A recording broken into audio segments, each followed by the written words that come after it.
Greetings, greetings. Back once again with Dr. Alim El-Bey, our special guest. If you don't know who she is, then you've been tripping on the conscious scene. This is Michelle Gibson, and she will bring to us today ley lines over North Carolina. And this is just a part of this segment. I'm pretty sure she'll go very deep. So try to keep up, get your pen and paper, and make sure that you get the best information you possibly can from this. Have an open mind and make sure that your journey into consciousness is perfected. All right. Right now, we're going to bring Michelle Gibson on. Thank you, guys, for coming on. Appreciate you. And thank you so much for having me today. All right. All right. What you got for us? I wanted to share information that I've uncovered tracking ley lines. In this instance, I will go over some examples of what I found going through North Carolina, but I've been tracking ley lines basically since 2018, which is when I started blogging and making videos.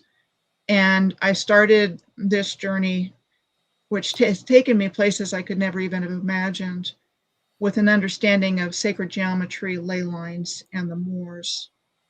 And I have gotten so much information from the ley lines, not only about the original civilization, but about what happened to it and what appears to have been, that has taken place here that's been completely removed from collective awareness, that essentially involves the destruction of the surface of the earth through the destruction of the energy grid, because there was a worldwide civilization, same infrastructure all over the surface of the earth. And I do not believe that what we see today is what existed up until a cataclysmic event took place. Indeed. And I believe that happened a couple of hundred years ago, that Atlantis sank a couple hundred years ago, not thousands of years ago, like what we've been told. And that everything we've ever been taught about the world that we live in is a complete fabrication. It's just lies. And I'm going to show you today the lies that they tell us in the narrative that are completely flimsy and fall apart under scrutiny. And they got away with it for a long time because they had control of the narrative, but they don't anymore. With the internet, that went away. And so people like myself, who I would say self-selected to do this, because once I understood what I had received, I knew that I had to get it back out. And I've been doing that for 8 years. So I've got 8 years of research under my belt. And my issue is not that I don't have evidence. I have an overwhelming amount of evidence. The issue is getting it out to people in a digestible form. And so I've collected all this information from tracking ley lines, from looking at places viewers have suggested, from geographically focused research. I've looked at Appalachia in depth. I've looked at the Mississippi and Ohio rivers in depth. I'm looking at the Great Lakes right now, and I'm finishing up a very long series. And I'm working on Lake Erie. I hope I have my next one out tomorrow. I have a blog post and video that goes out, and a tremendous amount of information to be found when you look. And swamps are on my radar, deserts and dunes, estuaries. It looks like places where land is just sheared off next to railroads and lighthouses, star forts, which I believe were all original infrastructure on this energy grid that was a free energy. It was powering everything. And the civilization that was here, the highly advanced Moorish civilization, was integrated. So there were empires, but they weren't fighting each other. They were completely and totally integrated in harmony and balance. And Earth is a mirror of the heavens in accordance with sacred geometry, as above, so below. And it was just in perfect harmony. And a very dark, disruptive force came in and destroyed the grid and wiped that civilization off the face of the earth, the old world, or the first world, and replaced it with this very cruel system that we've been living under, and taught lies and all the psychological abuse that we've been subjected to, in our lifetimes, with the, I would say, a collective MK Ultra, with all of the bombings and diseases and all the different things that the wars, it's all been orchestrated and manipulated by a very few who desire nothing more than power and control. And so they've removed all this information about the wars and about this energy grid and true history and who we really are, so that they can control all of humanity. And they don't care that people have beliefs. They just don't want people to know the truth. And thankfully, we're living in a time when people are starting to wake up more and more and more, and this information is getting out there. And so I will continue to do this to the best of my ability for as long as I possibly can. But I wanted to share some things with you. I know you're in North Carolina and you have a long experience having lived there at different times in your life. And North Carolina was very significant on ley lines.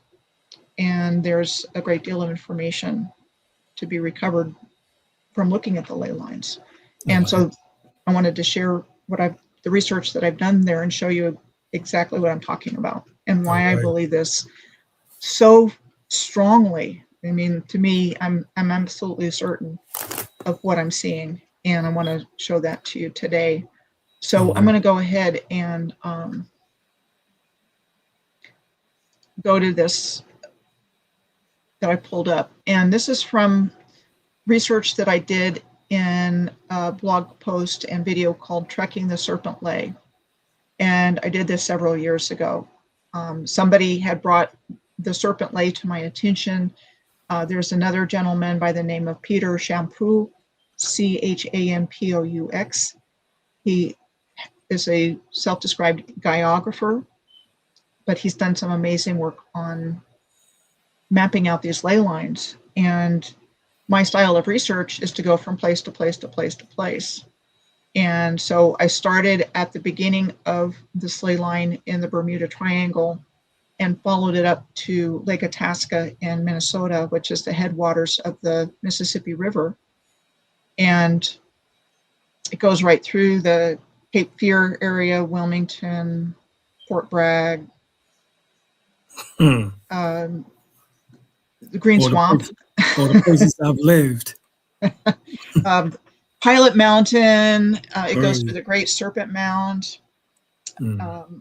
goes through Miamisburg, Dayton, Ohio, there's a lot there. And when you start looking at what's there and then the stories that are told about it, there's this whole new picture emerges. And, even the Wright Memorial in a Kill Devil Hill area in the Outer Banks is an obelisk, a gigantic obelisk.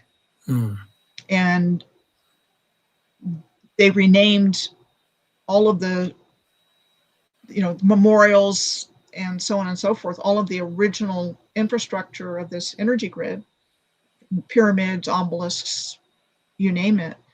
And, basically attributed them differently from who actually built it. And they said, we built it.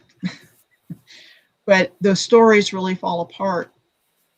And so I'm going to start with this area in North Carolina at Oak Island, where the Cape Fear Lighthouse was on Bald Head Island.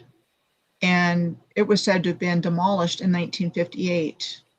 And the reason we're given was that it was demolished was because it was believed that the deactivated lighthouse would confuse mariners if it was left standing. And these are the kinds of stories we're told about a whole lot of things. We built this, and this is why we destroyed it. And so when they give an explanation, a lot of times they don't. And the Fresnel lens of the Cape Fear Lighthouse was given to a demolition contractor. It ended up in an antique store and was sold off in pieces. And then we're told the old Baldy Foundation acquired what was left of it with plans to restore it. And as far as I know right now, that never happened. And that the Fresnel lens from that lighthouse was at the Pan American Exposition in Buffalo in 1901. And these world fairs and expositions, again, were the beings behind this, whatever's taken place, the families, the dark beings, used the world fairs as a way of showcasing the technology of the previous civilization before making it go away. And they gave the stories of the buildings having been built to be taken down, that they were temporary. But if you look at the pictures of the World's Fairs, they were not temporary buildings. They were majestic masonry designed to last forever. And so that's a gateway subject for a lot of people coming into this information, the star forts, the World's Fairs, and I'll point out some other things as well. But I just want to mention that the Fresnel lenses have been removed for the most part from every lighthouse. Right. And I'm going to show you another example on the Great Lakes. There's an estimated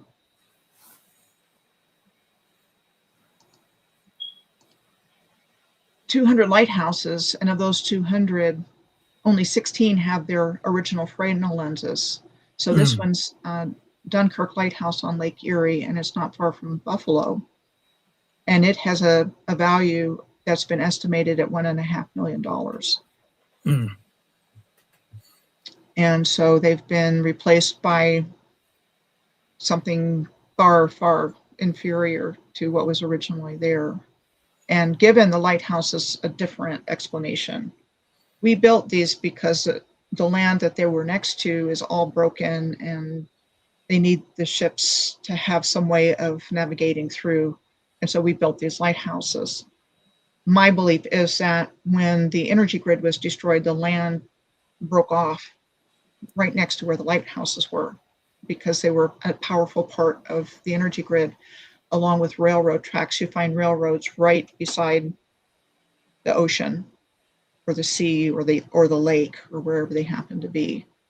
So it's a total fabrication. I think that the lighthouses had a very different function, and that they were a house for light to distribute light energy that was generated by the integrated system.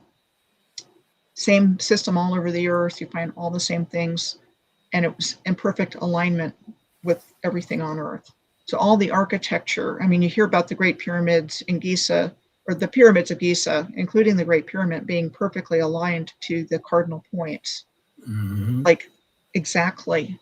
And I think that is the case for everything that was on earth that was built by the original Moorish Masons. Everything was perfectly aligned. Right. From ancient times to modern times. And I consistently find that. I've documented it. I've gotten the receipts. But it's spread out over about 8 years of research. So and my next task is just to start bringing it more and more into a place to where somebody can watch it and just see it, what I'm seeing, so that I can show you this is what I've got. I've got compelling evidence for it. So lighthouses had a vastly different purpose than what we're taught. They were not built by the people that took credit for them, like everything else. There's a great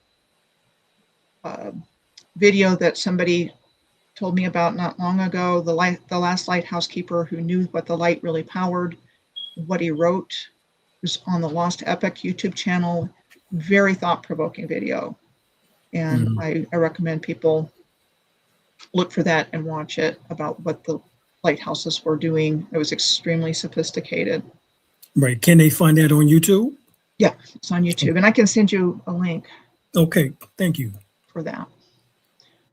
So that's interesting. The Statue of Liberty was a lighthouse. And these are just a few examples of how what's going on in the heavens, whether a lunar alignment or a solar alignment, is going on in lighthouse after lighthouse after lighthouse that I found. You find the same thing occurring with straight Capitol buildings, mosques, cathedrals. Everything was lined up perfectly. You're going in and out. Say that part again, Michelle, because you was going in and out. Okay, so everything, all the infrastructure, the lighthouses, the state capitol buildings, so-called churches, mosques, everything that I have found that the original civilization of the Moorish Masons lined up like this perfectly with what was going on astronomically. Okay. And I've got tons more examples of what I'm talking about. But again, it gets to be a pretty lengthy process. So I've been, like I said, I've been documenting all of the ones that I've been finding in the research that I've done, and I can keep getting that out. So let me go back to where I was. Any questions or observations so far, Dr. Alim? No questions. I do want to say that I know you're getting ready to drop it on us. And right before you do, I want to tell everyone that we have an event coming up in the ATL, June 20th. June 20th, ATL, we will be down in Atlanta, dropping some good old information. So make sure y'all come out to that. And then a week later, we will be in New York, June 27th, dropping some good old information. So make sure y'all come to these events and support. You know, we're not monetized any longer on YouTube. So we need your support drastically, you know, and, you know, please. Thank you. Back to you, Michelle. Yeah, thank you very much. Okay, so let me find where I was. And let's see. I wanted to share that about lighthouses and keep going here. So again, they're telling us, so they said that this lighthouse, Old Baldy in Cape Fear, was said to have been built in 1817 to replace the original lighthouse that was activated in 1974, but on eroding land. And then this one was decommissioned in 1958. So when you look at the size of that lighthouse on Cape Fear, we're not seeing a picture. Let's see. Okay. It should be up there. Do you have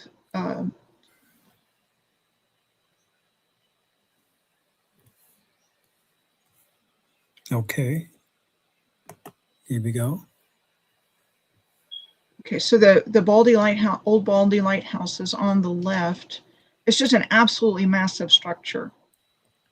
Completely dominates the landscape. And I compared it to the Sulphur Springs Water Tower in Tampa, Florida, which I went to check out. My mom was in assisted living in Dade City outside of Tampa, and I was driving by this water tower, which stands abandoned. I mean, I drove over there and nobody was there.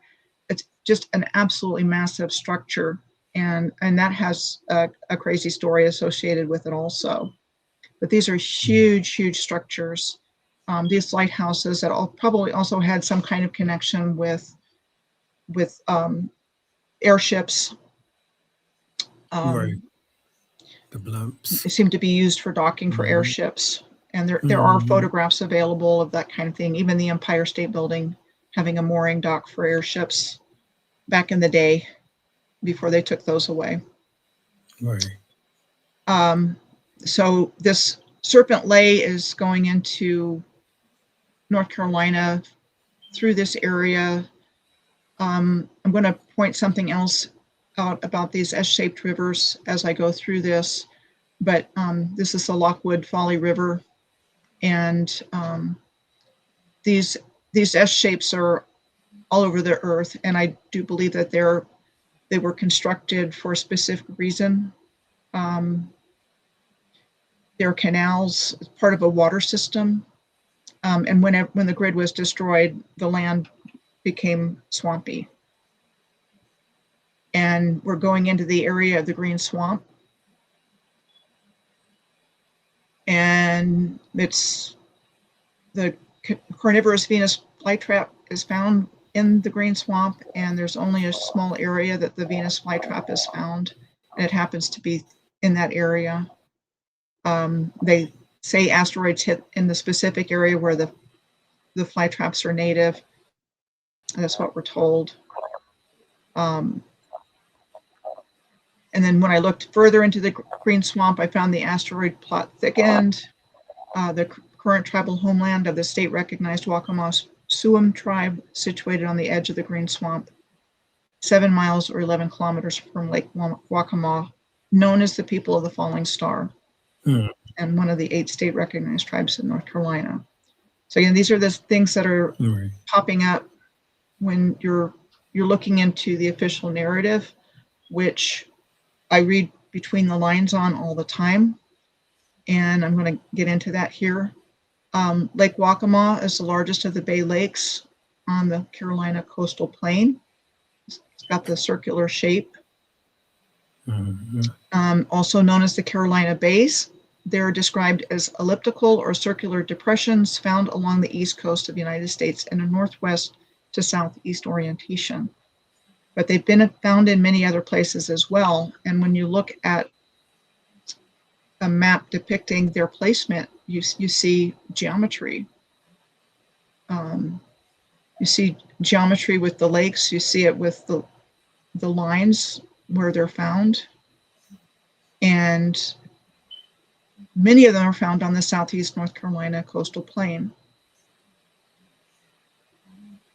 Explanations for how they were formed include subsurface limestone deposits that gave way to sinkholes, giant schools of fish excavating depressions on the ocean floor for spawning when oceans covered the land, meteorite showers striking the surface of the earth, and natural circular depressions.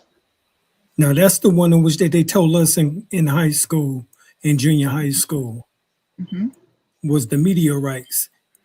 They never told us about any of those others. And they're also trying to convince us it might be natural circular depressions elongated by prevailing winds and water. My belief is that we're looking at a hydrological system that's sophisticated. They have to like tap dance around. There was this original sophisticated advanced civilization that was worldwide. So they come up with all of these other suspicious explanations when they can't come out and say, well, we've lied to you all this time.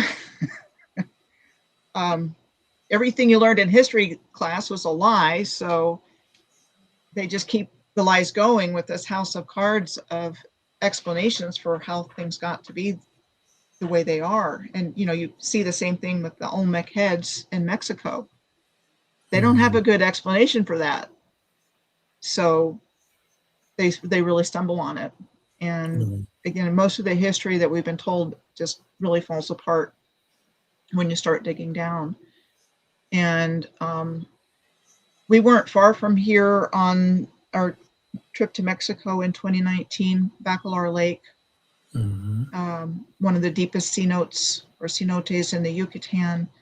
It's 290 feet deep, and it's a well that connects to the sea or lake through underground rivers, and they're all over the Yucatan Peninsula.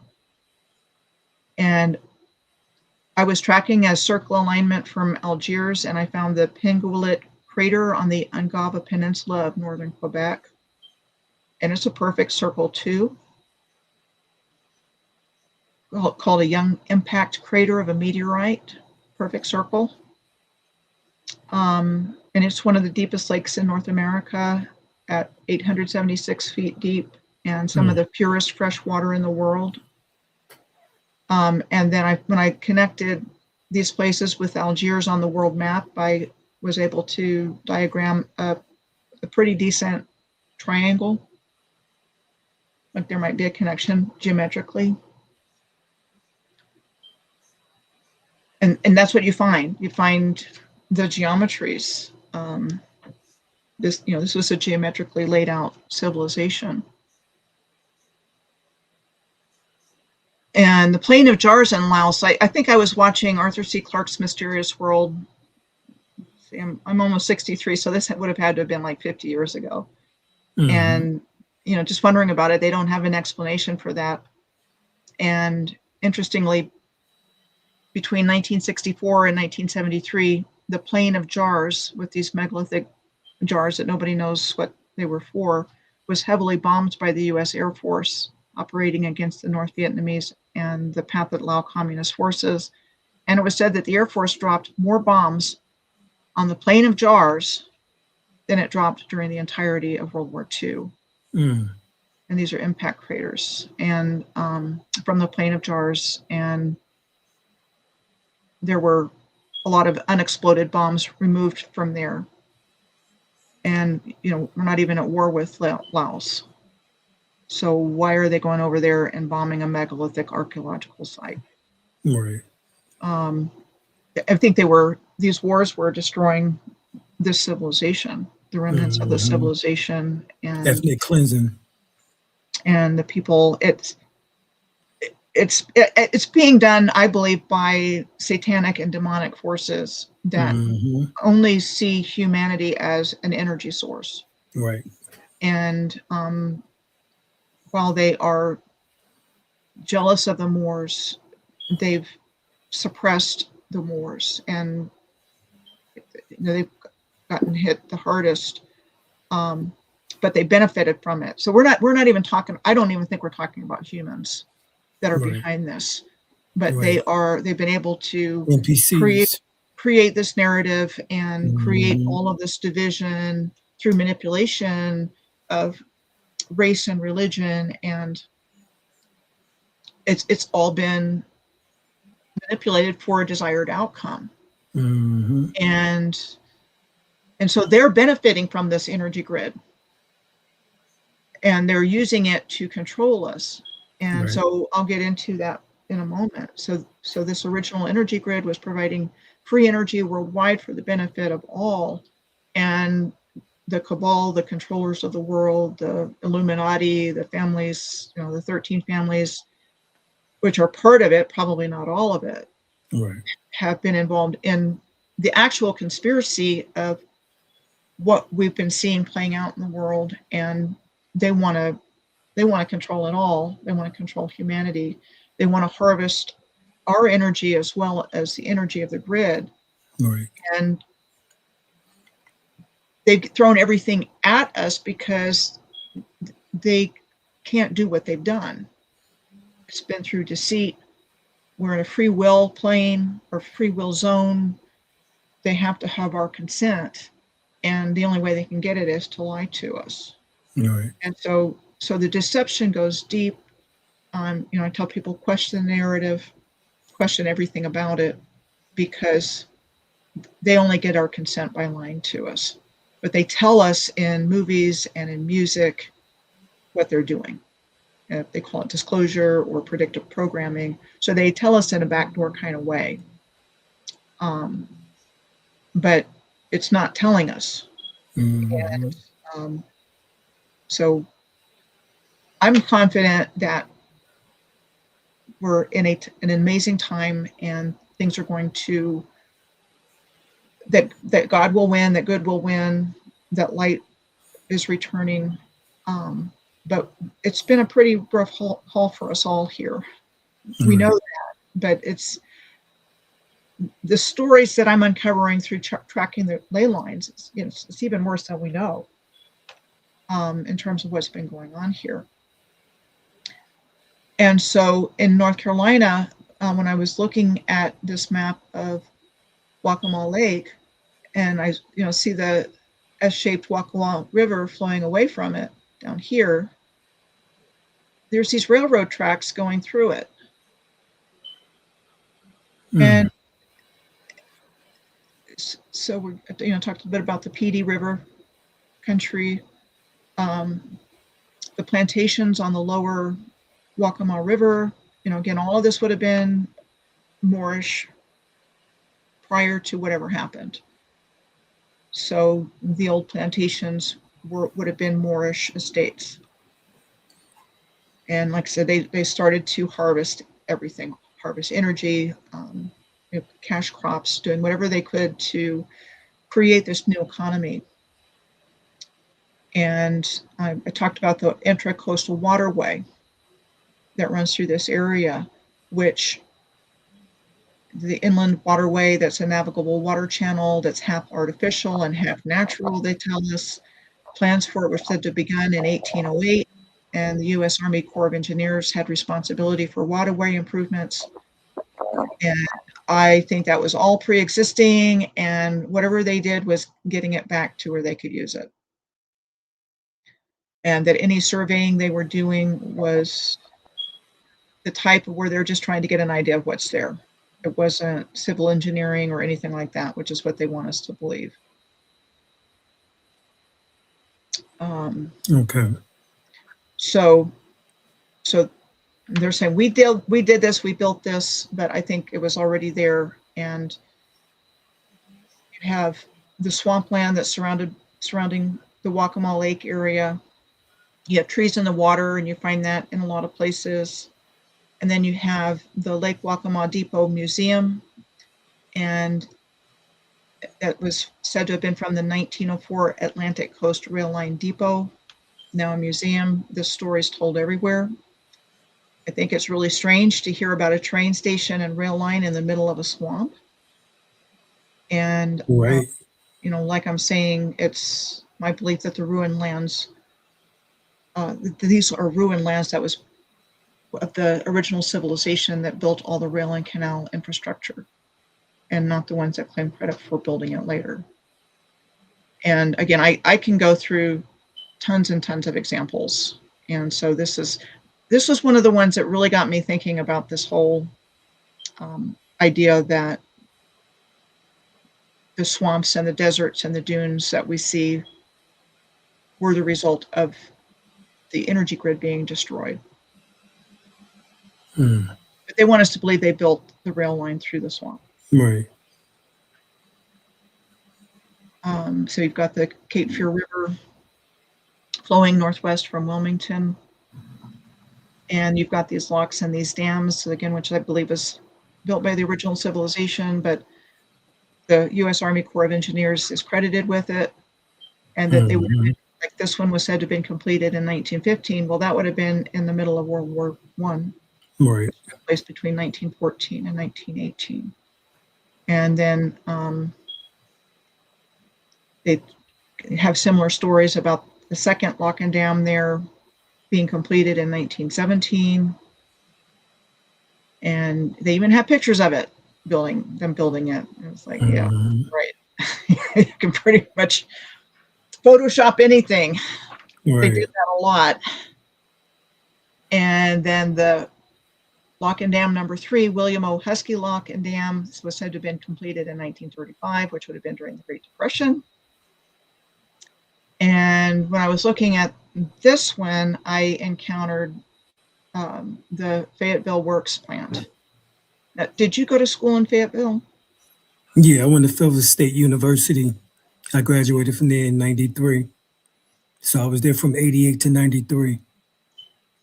So you would have been right on this Serpent Ley line. Yeah. And there's this Fayetteville Works plant, which is a chemical plant. Oh, that's right down the street. And it's been the subject of a lot of controversies regarding the subject of environmental chemical contamination. Mm. And I believe it's still operating, but it's connected to the DuPont family. The DuPonts, right. They're one of the 13 Illuminati Yeah, bloodline families. the Rockefellers, the DuPonts, all of them lived in Fayetteville. Rothschild, Astor. Mm-hmm. Mm-hmm. The forefather of the DuPont that founded the chemical company in 1803 was Pierre Samuel DuPont de Nemours, who was one of the negotiators of the Louisiana Purchase Treaty in our narrative. Mm. Okay. And then it was his son, Okay, so E.I. he DuPont, who he was started messing. this. So not only did he mess with the land here in North Carolina, he also messed with my family land in Louisiana. Mm-hmm. Yeah. And I've looked at Lewis and Clark too, and these families are all up and down the route of Lewis and Clark. Right. There was a Standard Oil refinery in Camp du Bois outside of Cahokia and St. Louis at Wood River. I found a Standard Oil company right where they were said to have started. Right. And then I found John Jacob Astor, the world's first millionaire, right, in South Dakota with his fur trading, and then again in Oregon where they ended up. In Astoria was named after John Jacob Astor, right. and he's expanding his fur trading. They're all involved in drugs, in opium, real estate, quote unquote, development. Right. You're right. No, they weren't. You know, so there's a lot of things happening in our narrative around this 1802 when DuPont was founded. And see, we found out too that Lewis and Clark was commissioned by Thomas Jefferson to go west, young man. And of course, another family member of mine led them through the areas in which they knew nothing about, and that was Ben York, you know, who happened to have been the half brother to Annie Maria, who was my great aunt. So yeah, very interesting.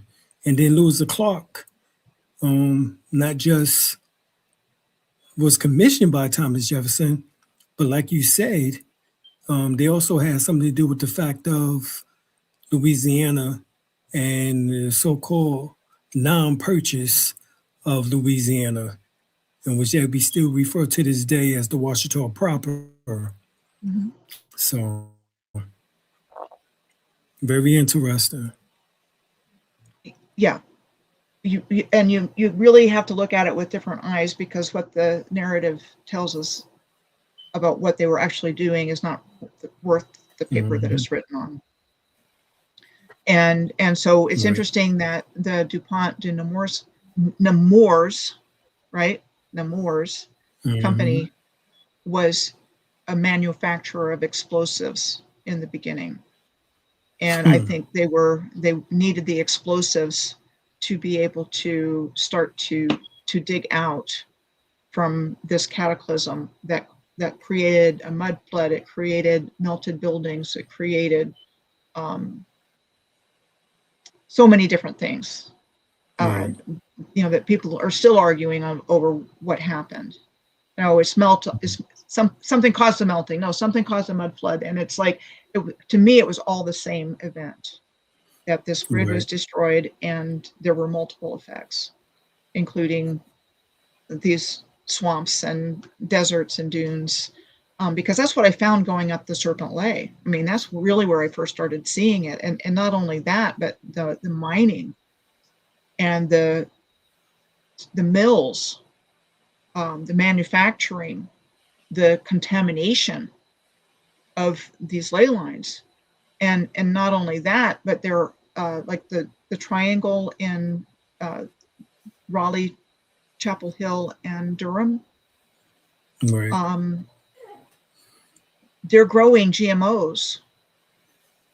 The companies that are are there, like Monsanto, or it used to be Hmm. Monsanto, now it's Bayer. Right. Clear And path, as it is called now. they're using the power of the grid to grow Hmm. their stuff, whereas before it was, again, it was for the good of all. It was this bounty of agriculture that the energy grid was contributing to. So when this happened, they reverse engineered that along with everything else. And Well, so, interestingly, Monsanto was in Fayetteville, North Carolina as well, right down the street, not too far from the school, from from Fayetteville State University. So, yeah, all this ties in. And like you said, the DuPonts was there, the Rockefellers was there. Matter of fact, the Rockefellers lived less than 10 minutes away from the school. And it was an article that came out because I revealed that back in the 80s, late 80s and early 90s, that the Rockefellers was there. And they had to bring out an article in the newspaper in which they did verify the fact that the Rockefellers had a portion of their family located right in Fayetteville, North Carolina. So, being that that is a military town, of course, Fort Bragg is there, Pope Air Force Base is there, so, that is very significant when we come to look at how these families operate, you know. and it's the intersection of two major ley lines. And Mm, that's the next thing I want to go into, because mm, I first found it trekking the Serpent Ley from the Bermuda Triangle right. through to Itasca, Lake Itasca in Minnesota, and just Yes. looking from place to place to place. That's what I'm showing in this blog post. So last year, I trekked a long distance ley line between the Quetzalcoatl Pyramid and Teotihuacan to the Great Pyramid of Giza. That goes right through this same area. Mm, Okay, so I want to show that to you next. okay.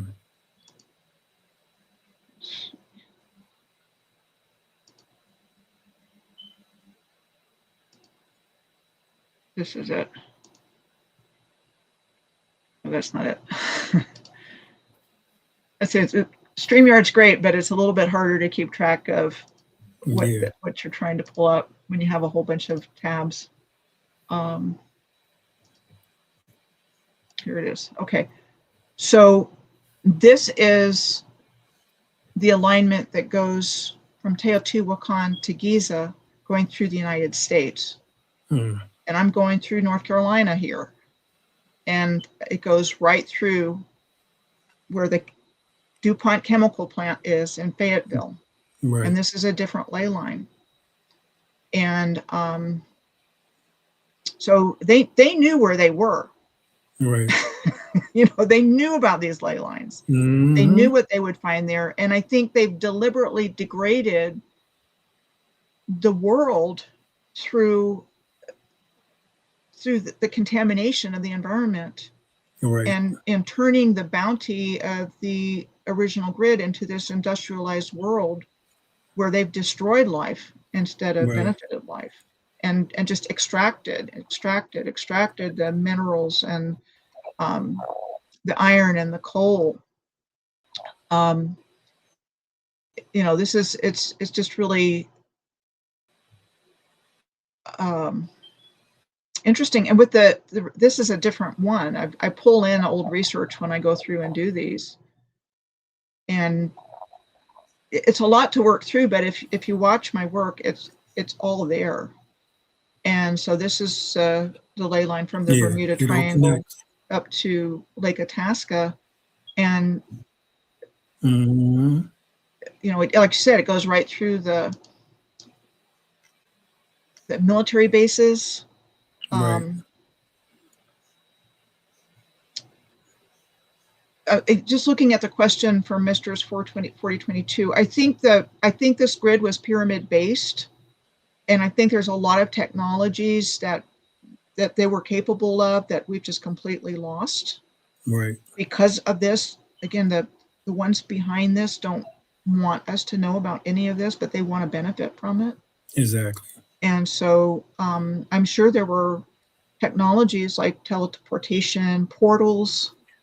I know it was because Nikola Tesla spoke about the fact of reinventing a machine which is called an earthquake machine, in which that can cause this type of damage, in which that we now refer to as a mud flood. I think that technology existed back in the 1800s, and he rediscovered it. I believe that's probably what caused the mud flood, and I spoke about that before in one of my videos, based on this earthquake machine, in which that somehow we can say that people such as the Rockefellers, the Rothschilds, discovered this machine of the advanced civilization, in which that, of course, we know existed before, whether it's called the Tartarian or whether it's called the Moorish Empire. It was one of the remnants, and they utilized it, in which that created this so-called mud flood in the 1800s. And something to add to your thoughts about it, it's my belief that the grid was attacked Mm-hmm. and that it was perfectly tuned.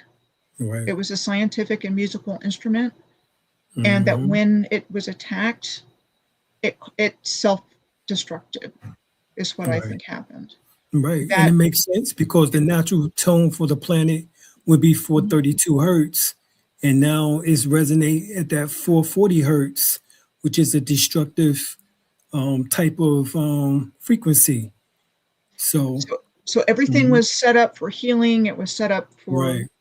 abundance. Mm-hmm. Everything. Right. It ran like a well-oiled clock. It ran perfectly. Mm-hmm. And that it was either a directed frequency, because Right. a non-resonant frequency can cause destruction Right. if you apply that over it, or an energy weapon of some kind, like we're talking about. Right. Right. But I think just the act of targeting the grid in a negative way could have caused a domino effect that would have just violently torn apart the earth, right, and changed it as we see it. And that I believe the controllers, the families, people like Alexander von Humboldt and others, when they were going out and they were exploring in the early 1800s, like Lewis and Clark, they were exploring a land after this cataclysm had happened. I don't think they took it over by upfront means. I think they destroyed it. Right.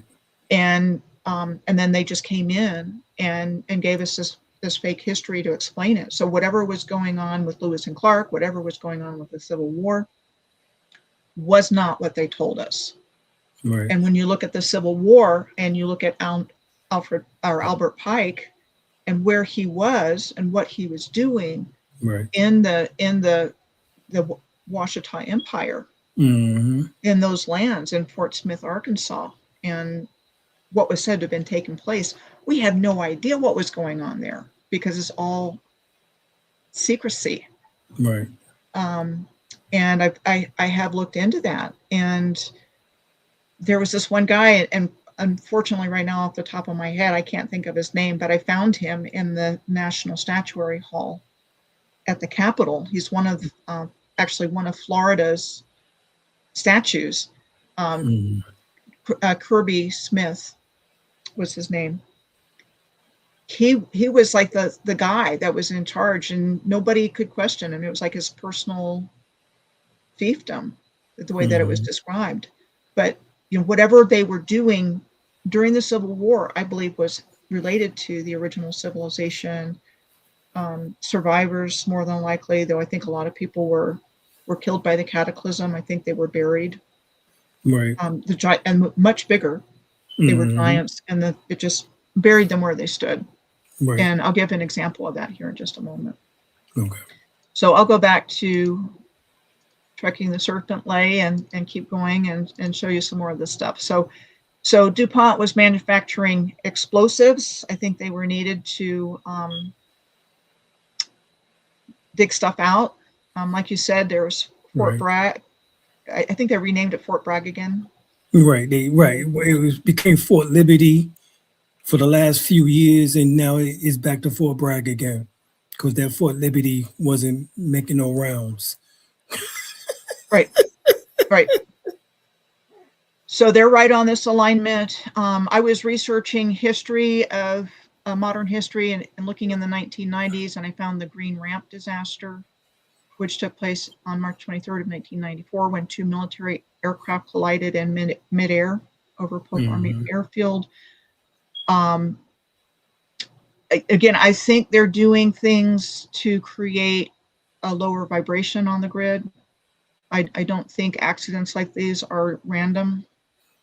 I do think that things happen specifically on the grid lines to cause pain and suffering. And that's how they've been using it. Because you can, like World War II is all over the grid lines, the Civil War is all over the grid lines, ley lines, whatever you want to call them. They're powerful carriers of electromagnetic energy that were once utilized for the benefit of all life everywhere. And that explains how they gather energies. Yeah. I mentioned the research triangle, and again, it's in a geometric shape. Largest research park in the United States. It's home to a number of high-tech companies, and there's a high concentration of agricultural technology companies like Bayer, and so they're researching GMOs in these powerful places. I found about the Monsanto Chemical Company being established in St. Louis in 1901 when I was looking at the Mississippi River. The first product was saccharin, and then they also gave us PCBs and polystyrene and the atom bomb and nuclear weapons, DDT, dioxin, Agent Orange, petroleum-based fertilizer, and then so on and so forth. And then Bayer bought Monsanto. And Bayer took everything over. So you don't hear about Monsanto anymore. Right. And you have a lot of the GMOs coming up along these ley lines. You've got Ashbur. Senator. What was that? Senator? Yeah, Senator. Yeah. Amazingly, they're the ones who put aborted fetus tissue in the drinks, in the food supply. So they're trying to poison us. Right. Turn us into cannibals. All of it. Yeah. Right. I mean, desensitize us. The whole thing is to get rid of the God gene. Exactly. They don't want us to know who we are. Right. But they want to control they want to control God through their control of humanity. And so their goal has been transhumanism and putting people in these cyborg situations so they can harvest that forever. That's the direction things were going. Like I said just a few minutes ago, I do not believe they're going to get away with this, but that's what we've been living under. And I'm getting this information from following the ley lines, like here in Asheboro, and the lumber industry that was here, and they were credited with building the railroad to facilitate their logging, reed harvesting activities of trees for pitch and turpentine, and where you get the nickname of Tar Heels came from there. And that's interesting because right down the street from Asheboro, they speak about the zoo, but further down the street from Asheboro is Moore County, in which that has what is known as the remnants of the Town Creek Mounds, in which that are the only mound system in which that is recognized in the state of North Carolina. those mounds exist there, obviously along the ley line, as you just showed. Yeah, I think Town Creek Mounds are on the Egypt to Mexico ley line. I'm pretty sure I talked about that in that one. Again, like I said, I have a lot of information, and so Right. it's I would, yes, absolutely. They're doing really bad things on these ley lines, and they've destroyed a lot of sacred sites. We still have some of them, but the mounds are everywhere. They're golf courses now. They were earthworks, and they were built by the mound builders as Right. part of this energy grid.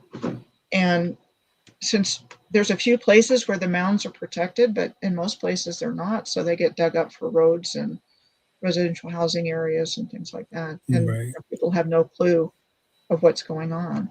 I mean, Right. I think there's a lot of big secrets being kept from humanity, but I think this ranks up there at the top of Right. what's really going on here and what we're living on and who built it and how the beings behind it are just, they need that energy synthetically. Right. They need that divine energy synthetically, so they get it from humanity while they're robbing humanity blind, because they're monetizing all of this that they're harvesting from the grid and from the earth, from the trees and everything else. Right. So I hope this continues to ripple out into the collective consciousness, because the lies go so deep. It's it's not just a matter of telling somebody, you have to show them, and that's what I'm doing my best to try to do with the work that I'm doing, is just to kind of show people what I'm seeing. And you're doing an excellent job, Michelle. Excellent. Thank you, appreciate that.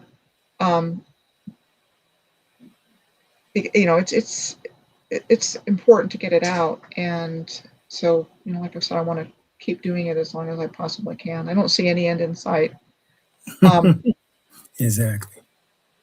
So we've got tar heels coming from this harvesting of pine trees and all the stuff that's going on with that. So they're marketing it and they're shipping it out.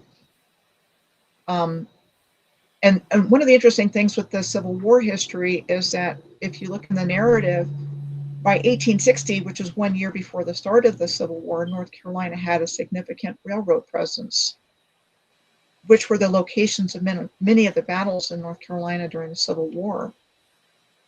And so, again, with the idea that the railroads were already there, whatever they were doing, if there really were battles, involved the destruction of the railroad infrastructure. And you find that throughout I have found that throughout the Civil War battles that I've been looking at in conjunction with this ley line research. There's something going on there, but it's not what they told us. Right. And then this is pretty typical. If your courthouses and other architecture of the day, when we're not supposed to have cars or anything like that, but they're building this monumental architecture. The Randolph County Courthouse in Asheboro was said to have been designed in the classical revival style by a Charlotte-based architectural firm between 1908 and 1909. You start looking at the narrative and it just falls apart. And then people that are looking at mud flood evidence are looking at the windows that are like right at the ground level. Right. Like there's more going on beneath the surface. So there's more of the building there. And again, these memorials, again, they're superimposing the new narrative over the original infrastructure. Right. And Asheboro was a textile production center. So you've got all these mills. And then it's interesting with the furniture that you find in the area, like the gigantic chair that's at Thomasville. They say it was an advertising gimmick, but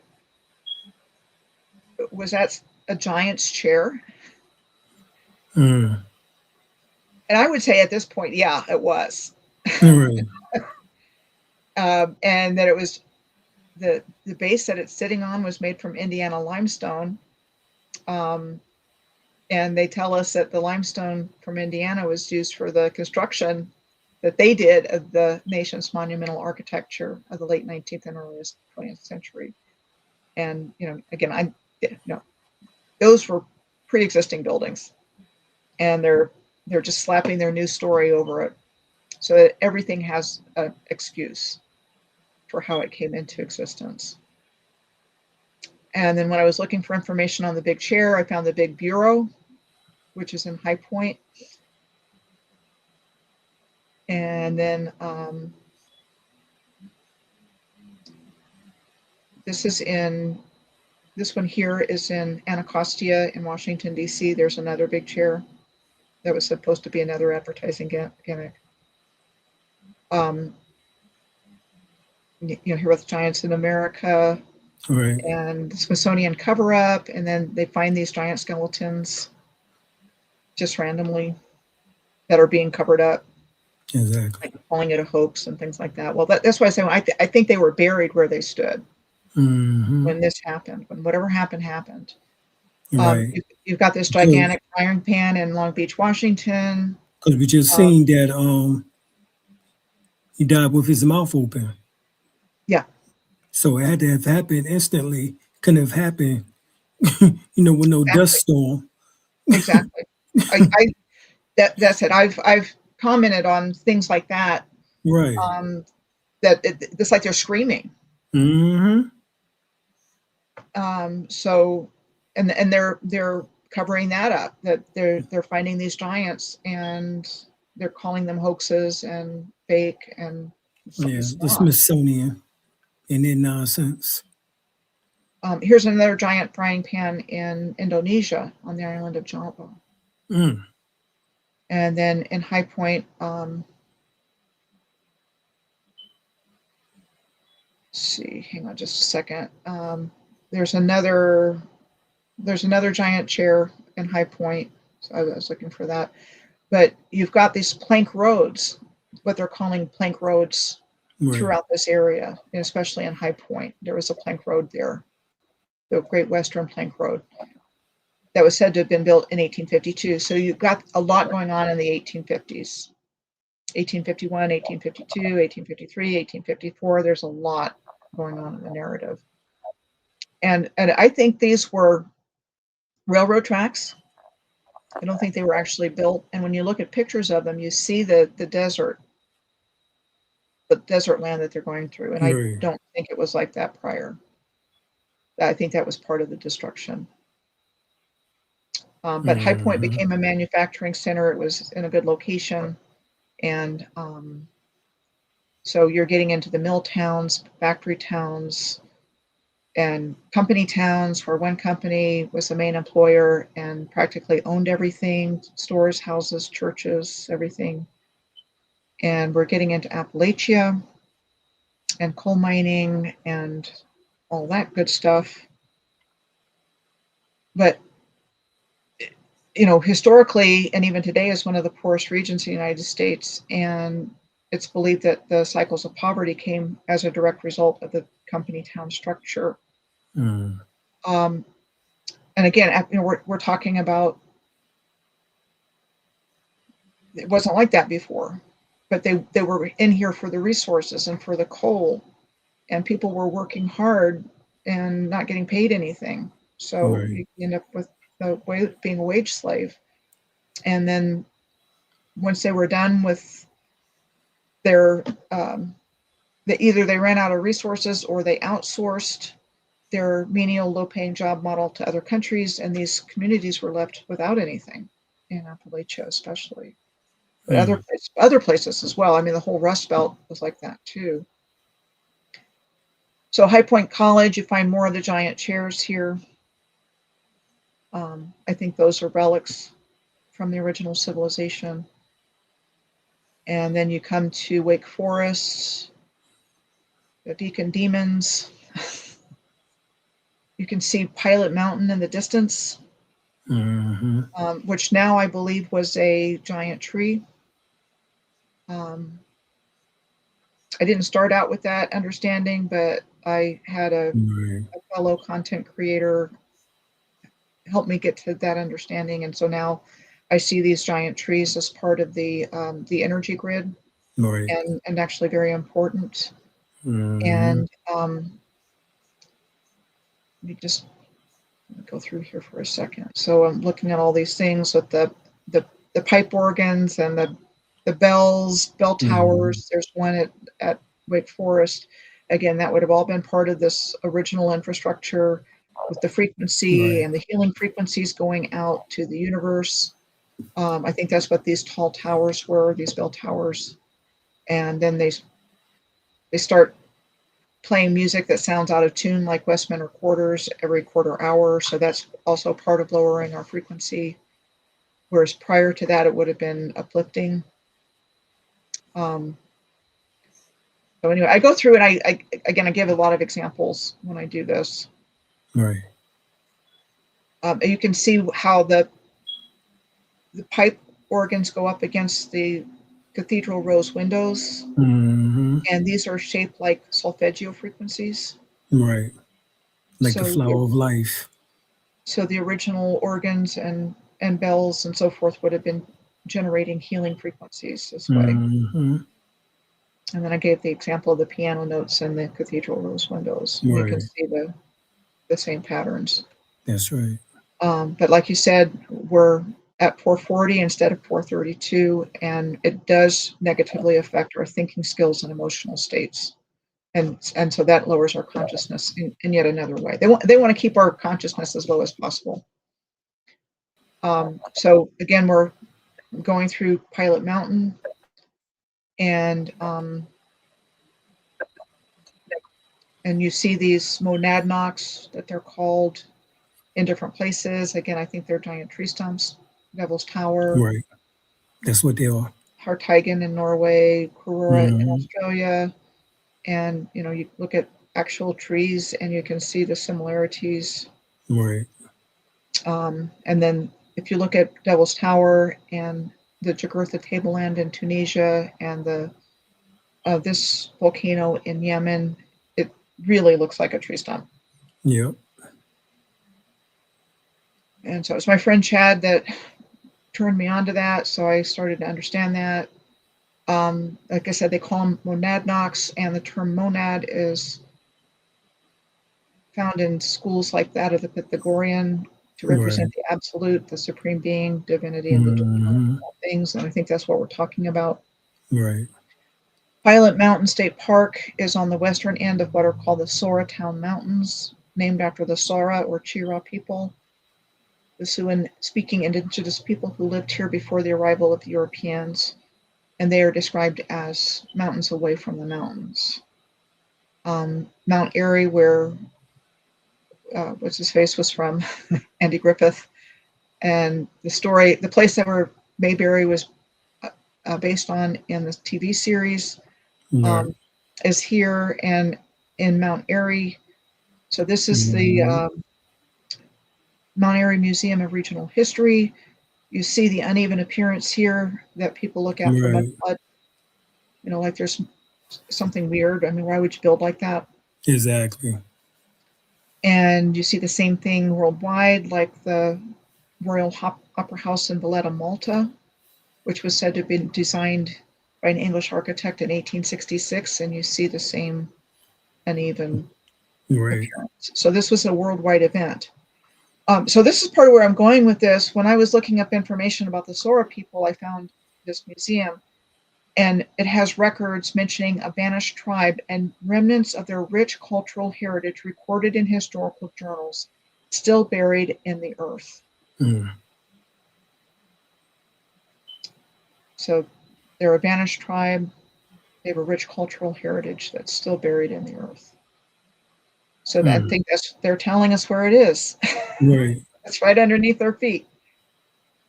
And I'm going to go a little bit further here. I'm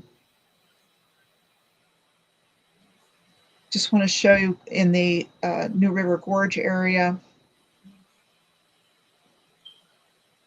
they got the railroad up and running through here and got the coal mines operating, and you've got more in the name of some of these places.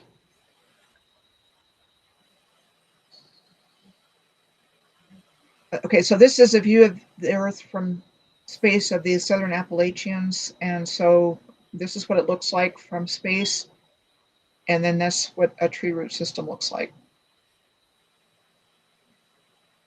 So side-by-side comparison. So again, I think we're talking about giant trees being very important. All right. Okay, bear with me, please.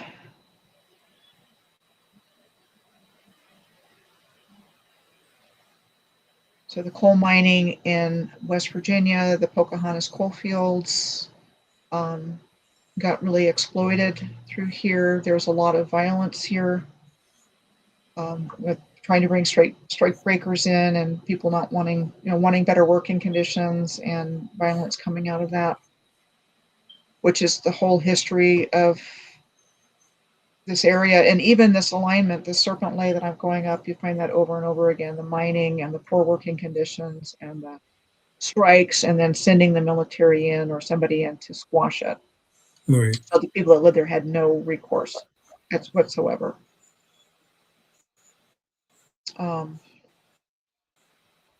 We're looking at the big four of the railroad industry: Stanford, Huntington, Hopkins, and Crocker, and their roles in all of this, getting this new system up and running. Places with streetcars. So you've got the streetcars, and they started out being pulled by mules, and then they were electrified, and then they were taken out of there. And that's the story everywhere. Makes no sense. And then a lot of these places replace their trolleys with buses, and maybe they still have trolley buses, which echoes the past, but it's not what it used to be. Okay, so again, all of these universities look the same. Marshall University in West Virginia, Florida State, St. Gregory's in Shawnee, Oklahoma University in Norman, Trinity College in Cambridge. It all looks the same. Yeah, University of Oklahoma. Mm-hmm. Busy guy. I'll be there in 2 days. Congratulations. And then you've got these gorges with rapids and hydroelectric power plants and railroads running right next to the S-shaped rivers, and that was part of the energy system. So I'm looking at the history here. This is kind of where I'm going. Lowmore Iron Company in Lowmore, Virginia, first organized in 1873, the same year that the Chesapeake and Ohio Railroad opened. And then you have the Kmore mine. And it shows up in the names. Pocahontas. The waterfalls were part of this energy grid. That's infrastructure too. Can't convince me otherwise at this point. I've seen too much. I've documented too much. It was all part of this original energy grid. This is all powered hydroelectric energy, which powered the grid along with all of the other forms of energy that they had. Right. Again, people were losing their lives, horrible working conditions throughout this region. Abandoned railroad bridges everywhere. Mm-hmm. Abandoned towns everywhere. They had their stories. The New River Gorge Bridge was said to have been built before 74 and 77 of the 1900s. We would have been alive during that time, but they're really tricky. You can even see Photoshop pictures of them building this, and I have my doubts. I don't think they did. The bridges were part of it too. Right. So I'm like, question everything. So here's a construction picture that they're putting on the internet to show us what they were building it.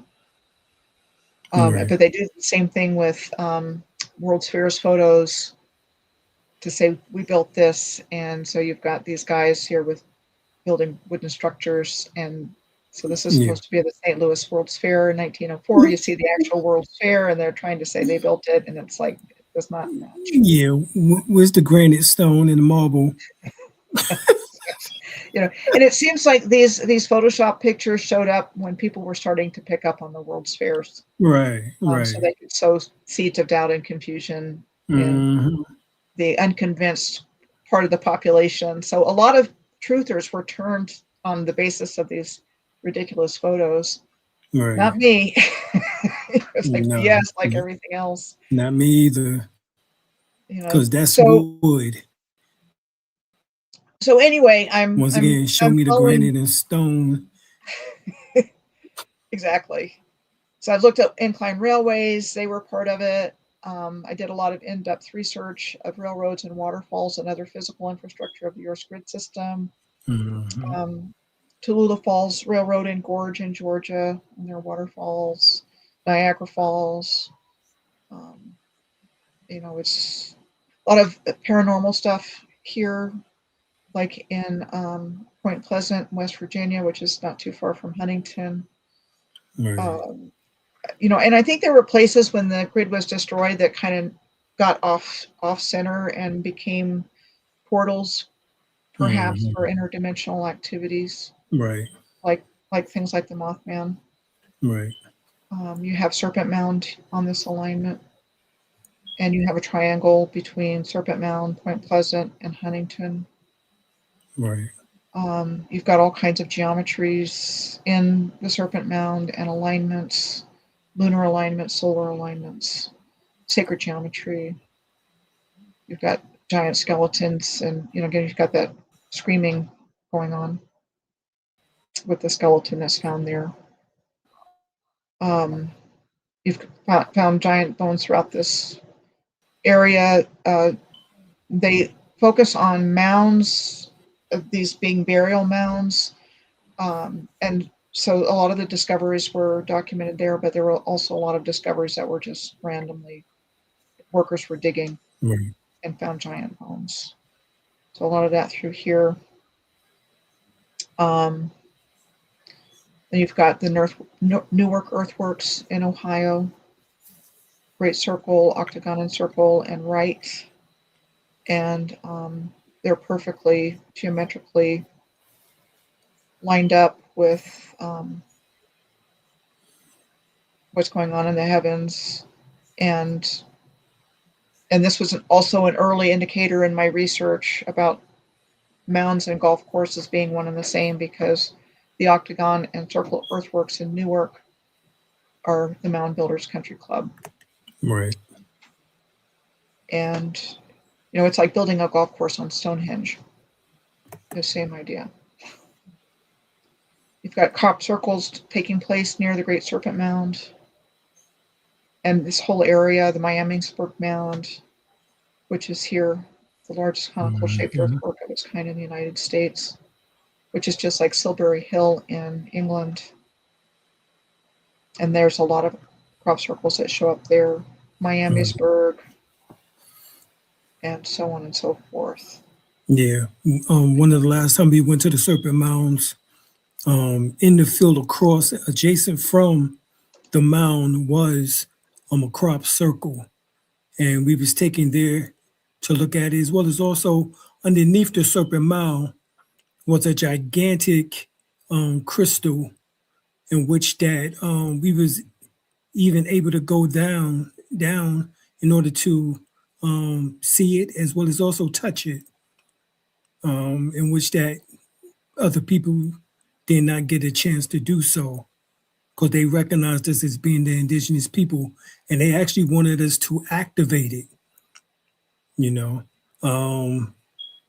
In fact, it was speculated that it was an aircraft underneath the Serpent Mound.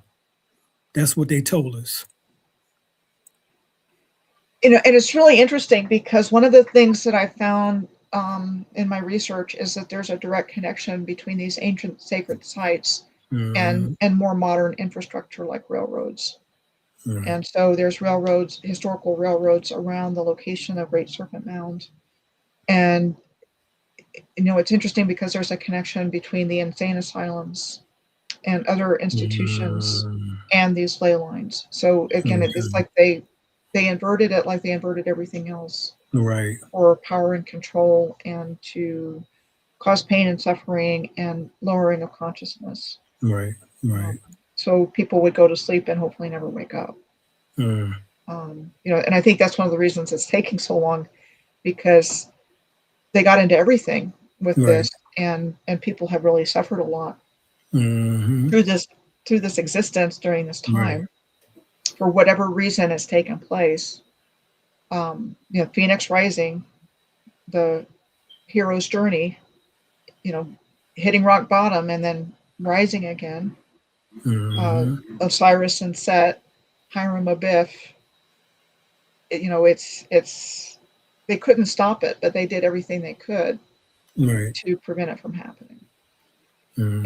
and would be happy to continue, stealing the identity of the original builders, and stealing the wealth of the original civilization, and stealing the wealth from people now. I mean, they're Right. criminals. Right. They're happy to do it. Oh yeah, Um, they be happy to do it. and they don't want to be held accountable. Um, Hmm. and I just want to I'll show you a few. I mean, I can go on and on. I could go on for hours and hours and hours.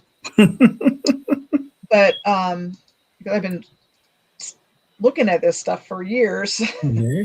Yeah. But again, with the importance of this of North Carolina on this grid system, like I was saying, there are two ley lines, major ley lines going through here. Hang on just a second. I'm getting ahead of myself. Okay. Trying to find the right one.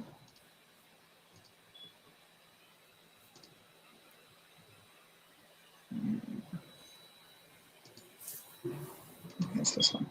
Oh, keep going to that. So that's Mexico. So let me just point this out since I seem to want to go here. This is the beginning of the ley line that goes from Teotihuacan to Egypt, to the Great Pyramid of Giza. And Okay. I probably missed a lot on this because of the Spanish on Google Earth, and I wasn't sure of everything I was looking at, but I did my best, and I was still able to pull out a lot of information. They're also growing GMOs on ley lines down here in Mexico, like corn. And so I learned about the seed of knowledge, stone of plenty, understanding the lost technology of the ancient megalith builders. I first heard about John Burke and Kaj Hallberg, that they presented scientific evidence about how the ancients constructed temples, mounds, and megaliths to increase the fertility of crops. So like I'm saying, they seem to have reverse engineered that for GMOs. And here at this Right. location, on this alignment in this place called Tepehuaco, you find a massive aqueduct going through the region. And what they tell us is it was planned and directed by a Franciscan missionary after he arrived from Spain in 1542. Complete and total BS. Right. But that's what the narrative gives us. That it's a Hmm. 30-mile aqueduct. You've got the railroad tracks running underneath it. To me, that's the railroad was like the energy transference driver of this grid system. And it looks just like the aqueduct of Segovia in Spain. And they're giving credit to everybody but the Moors Of course. for these aqueducts. So I think they even call the one in Segovia Roman. But we know that it's not. So anyway, again, I just wanted to point out the stories that were told. And I think the Franciscans were just like the Jesuits in our narrative. Right. They were part of the cover-up. Right. And And the timeline that I've identified, it was between 1492 and the fall of Granada in Spain in 1942, with 1717 as the midpoint year, as being like a timeline that they have inserted over everything. And at some point, the time, whatever they're telling us is about themselves, and prior to that is just completely made up. And I think it starts to become them telling us about themselves sometime in the 1700s. I think that's when the reset really started. And prior to that, with these dates, I'm not even sure it even happened, but it's come down to us as gospel truth. So that's what we're taught. And so you've got the fall of Granada, you've got the Pope Alexander's Enter Cetera bulla, and that authorized a land grab. And that the Franciscan missionaries were said to have accompanied Columbus in his second expedition in 1493, and they were the vanguard of missionary activity in the New World. And they were all part of this, whatever was going on. So anyway, let me try to find where I was going with North Carolina. Okay. Sorry. It's all right. Sorry, not sorry. we already said that you was going to go elsewhere, so that's fine. Okay, this is it. Okay.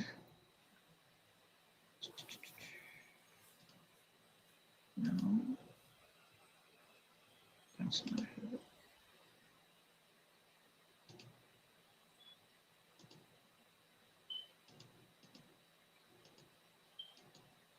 Is that it?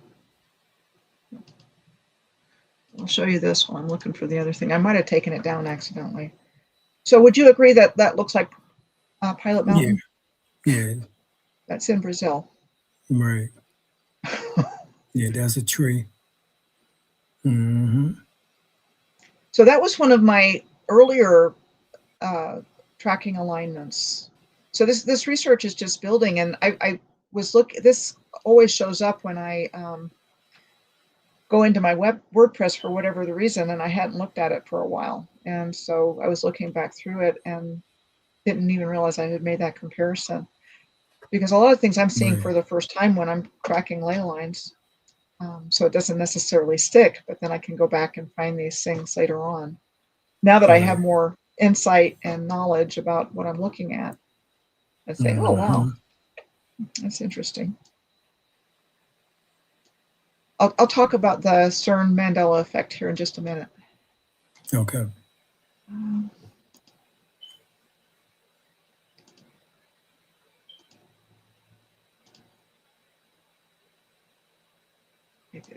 Is that it? Okay, that's it.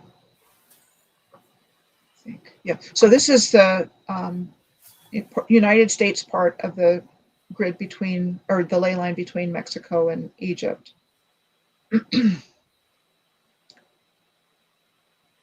And there's a lot of really interesting history through North Carolina, going back to 1665.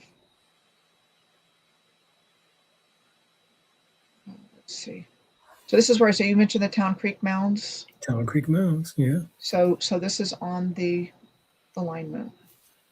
Okay.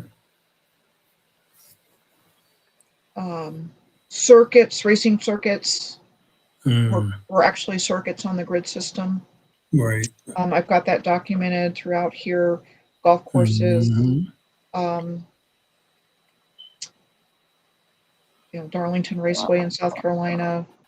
I'll go through here. Airports, airfields. I think golf courses were links on the grid system. And they're even called links. Found countless examples looking at this.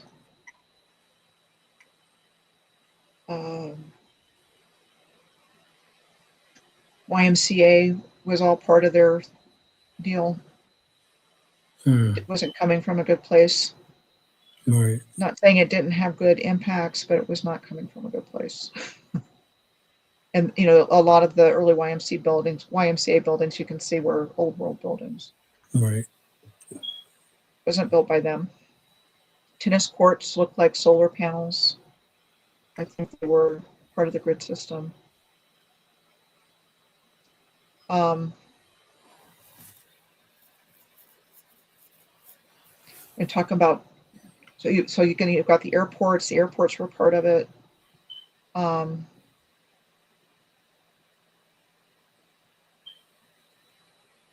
So there's just a ton of information in these ley lines.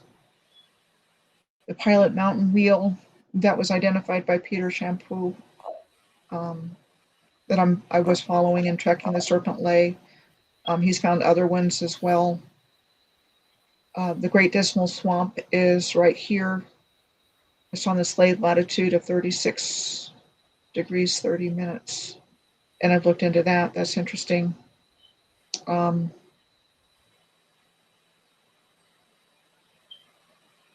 US Route 52 goes from Charleston, South Carolina, through Pilot Mountain, all the way up to North Dakota, a place called Portal, North Dakota. I think that was a long distance tree route. We talked about giants, buried giants. You've got this awakening statue at the National Harbor in Oxon Hill, Maryland, and there's another one where you've got this giant that seems to be entombed in the earth and trying to get out. And you've got this weird public art with these giants. This was in London, stuck in the earth. You've got these articles or books where you've got giant skeletons being found back in the day.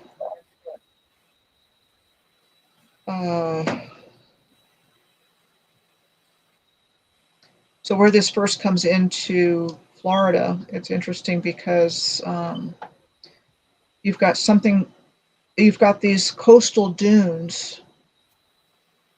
You've also got a lot of hunting plantations on these alignments. Albany is an interesting place, and you had the radium springs there, which I found very interesting. These hot springs, mineral springs, have all been pretty much removed. But they would have been part of it. You don't need big pharma if you have springs where you can just go in and be healed of whatever your ailments are. And they used to be around. Got all these springs in Western Florida. And you've got the circular lakes here as well. I was talking about earlier. And again, I was talking about a hydrology system. So you've got these circular lakes all over West Florida. So that's what you're seeing here. This is Western Florida, near the alignment when it comes into Western Florida. And then, so in Tunisia, you have the Aghlabid basins where you've got circular basins that are called part of a water reservoir. So I think that's what we're looking at is a hydrology system, and it's hard to tell. It's a small picture here on the screen, but in Bay County, Florida, these are all circular lakes, and there's a lot of agriculture there, a lot of agriculture. You find a lot of agriculture along these ley lines.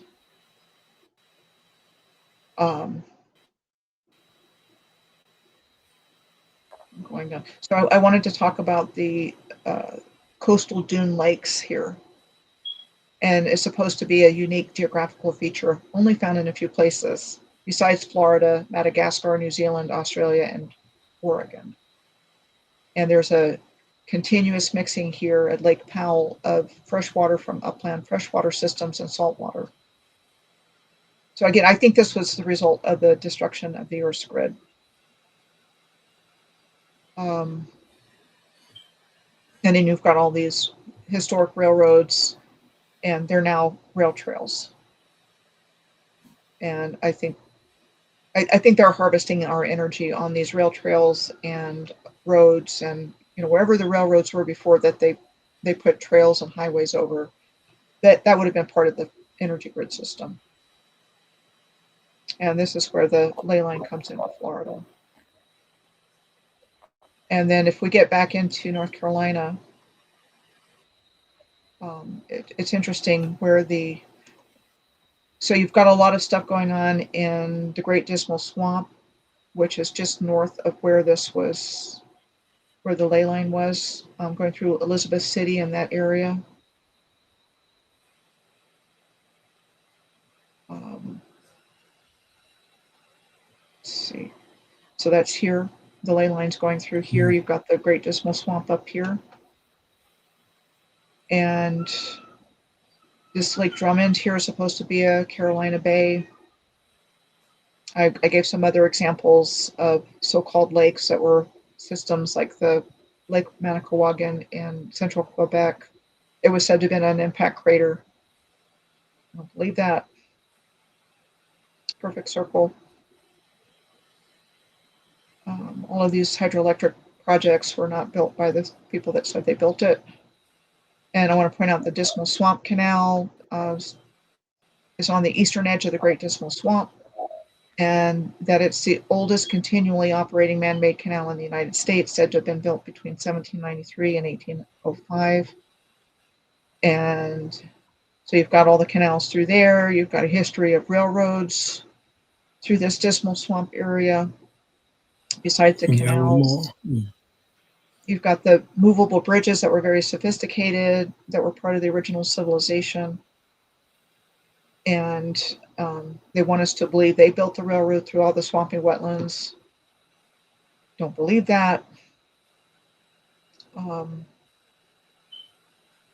You've got, this is a picture of the Elizabeth City and Norfolk Railroad that competed with the Dismal Swamp Canal. The narrative is total BS. And then again, there's these disasters happening here, like a train derailment in the Great Dismal Swamp that took place in 2019 with 36 railroad cars full of coal that went off the tracks that landed in the middle of the swamp. You had the East Palestine derailment in Ohio in 2023 that released toxic chemicals. They're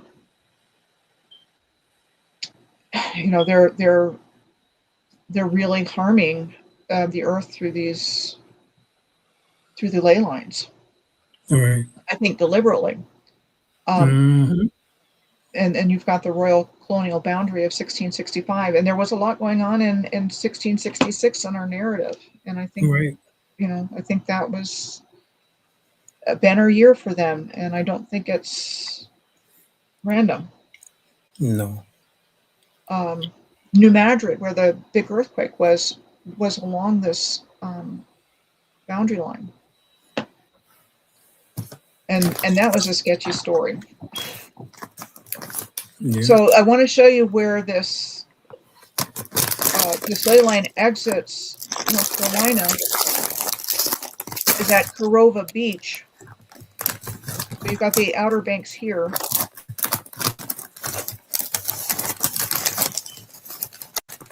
And it exits here at Corova Beach. So it's right at the state line with Virginia. And Corova Beach is, pretty sandy.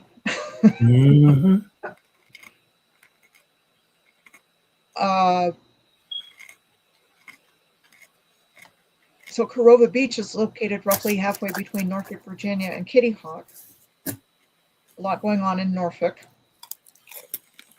In our narrative, there's a lot going on when King James VI of Scotland and King James I of England took the throne. I think King James VI of Scotland was a real person. I think King James I was a fictional person, and that they hung their new narrative on this guy. That they rolled out their new world order agenda because a lot started to happen when he became king in our narrative. And the stone of scone, or Jacob's pillow stone, is the ancient symbol of Scottish sovereignty, used for centuries in the coronation of Scottish monarchs. And since 1707 in the coronation of British monarchs, and it's kept in Edinburgh Castle, along with the crown jewels.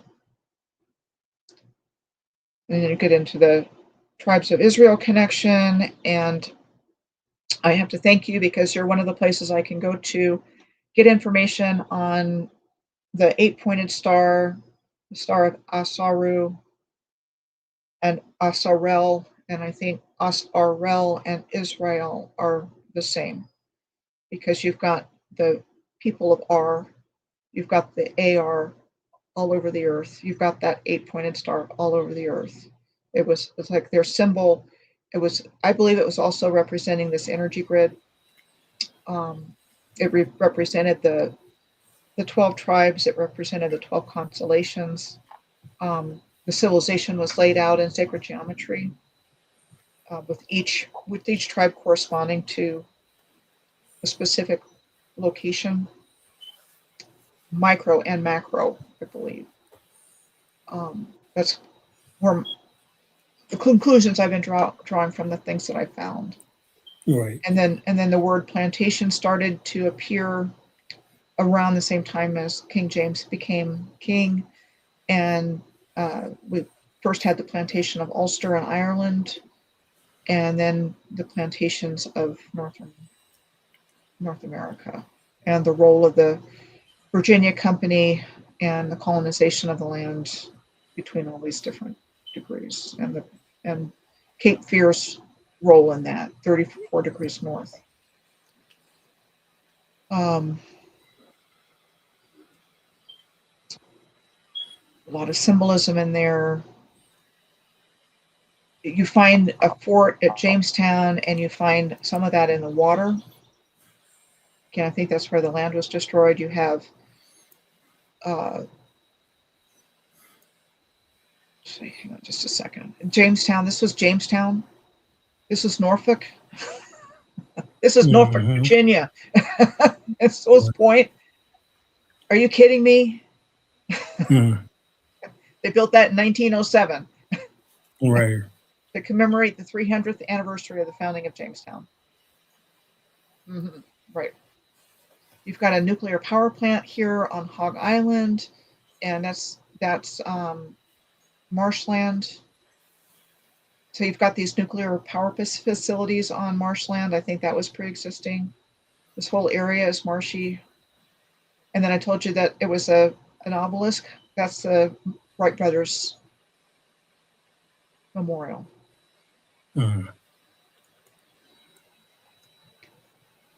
60-foot tall. And that's south of Norfolk, Virginia. And it was said to have been built in 1931 and 1932 during the Great Depression. All right.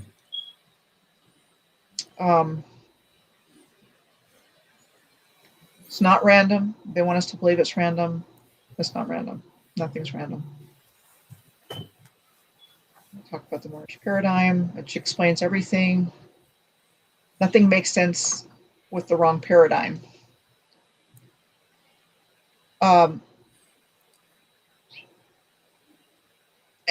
I don't think I got to it in here, but the dunes of like Kitty Hawk and the Outer Banks is where it exits, in that area in the Outer Banks. And you find the exact same thing where it enters in Europe. And I'm going to show you that when I'm talking about there. That's the last thing I can show you from this, and then we can talk. Like I said, I got plenty more information, but you don't have that much time for one show. It's overwhelming.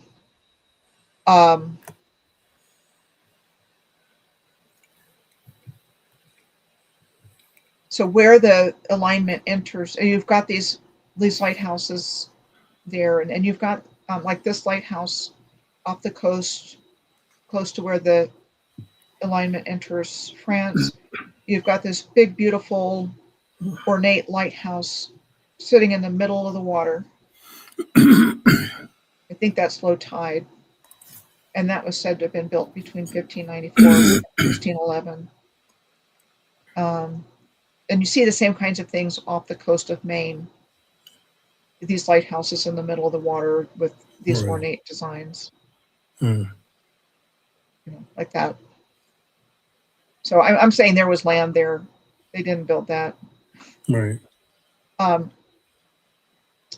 But where the alignment enters, so you've got dunes all along the coast here in France, on the western coast of Western France.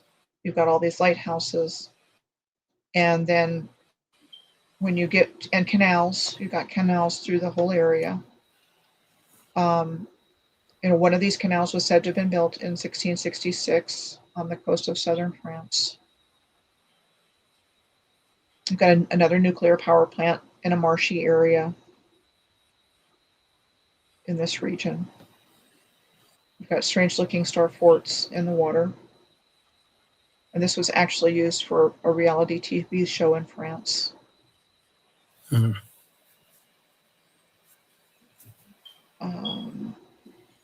I find these little islands like Fernando de Noronha off the coast of Brazil, and it's stacked with star forts. The same thing with Bermuda.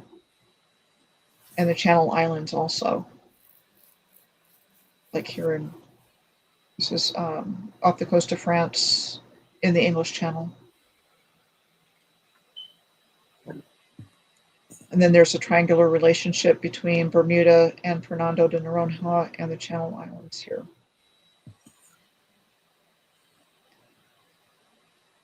One more thing and I'll wrap this up. You've got continental shelves everywhere where it's a little bit shallow and then it gets really deep. I think that's part of this, where the land was destroyed. I think the Gulf Stream is an underwater river where land sank. I think that's what we're looking at here. You've got the S shapes that you see everywhere else, like in London, the Thames River. Right. You've got an obelisk called Cleopatra's Needle in London. They have a crazy story there. Here's the Great Barrier Reef. You have an S shape in the water. This is off the coast of Mauritania. The same thing. You've got these shapes in the water. And there used to be a star fort here in this area. In the Mississippi Delta, you have channels like you see in Egypt, cut channels. So I'm going to this place in Arcachon. I talked about the orientation of the Great Pyramids towards true north. It's just perfect.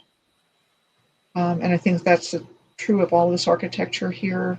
This is in France, this is in Bermuda, this is in Tenerife, and this is in Ouarzazate, Morocco. It's the same style, all pointing in the same, they're all facing in the same directions.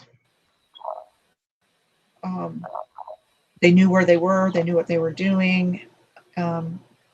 There's these historic railroads next to the ocean, and this is in France. I've seen them in other places as well.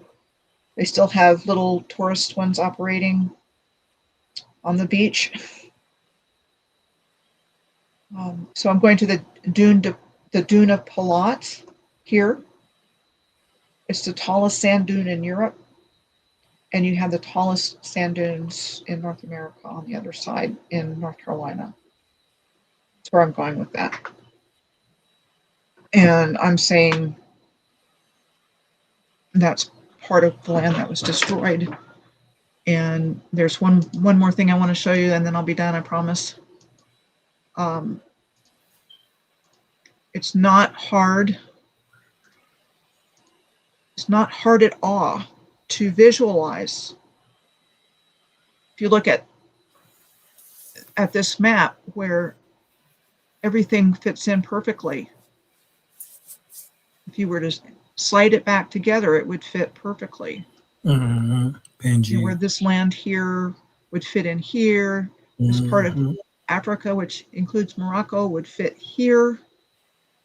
This part of Africa and South America would fit here if you slid it back together. Right. I don't think that happened thousands of years ago. Mm. I think it happened hundreds of years ago at the most. Right. And I do think I think there is a connection possibly with CERN and the Mandela effect, but I also truly believe there's a connection with the Philadelphia experiment. There's some crazy manipulation of time that's taken place. And Right. and evil came in, great evil came in. And and so it would make sense that Morocco in North America and Morocco in Africa were joined. Right. They were together, and there was no Atlantic Ocean. That's new, and I believe that. Yeah, yeah. Well, according to the Holy Quran, Circle 7, Prophet Noble Ali states that a great earthquake occurred. So we spoke about earlier about earthquake machine in which that possibly could have been found, discovered, and that possibly could have happened. You know, he speaks about a great earthquake occurred in which that created what we now refer to as the Great Atlantic Ocean. You know, so yeah. And we're taught, okay, so yeah, Atlantis existed, but it was thousands and thousands of years ago. And same thing with Lemuria. Lemuria was supposed to have sank before, Right. and I think it was all part of the same civilization. Lemuria to Atlantis it was all part. The Aryans, everything, and they destroyed the grid. They had to come up with replacement fuel sources, and so they started getting the coal and getting the oil and finding a way to convert it into gas and inventing the cars and taking out the original infrastructure for the craziest of reasons. So we don't have that. We don't even know about it. They leave little hints that there was a rail there at one time, but it's not common knowledge. So that they could bring in this control system, because ultimately they want to control the creator through humanity and install their own synthetic, artificial, virtual world on top of this. They don't care about us. They don't care about life. Right. And they damn near came very close to getting away with it. It seems, but again, I don't think they will. No, it's an exciting time to be alive, but it's really kind of a scary time to be alive too, when you know what's going on. Like, come on, hurry. But a lot of it is humanity waking up.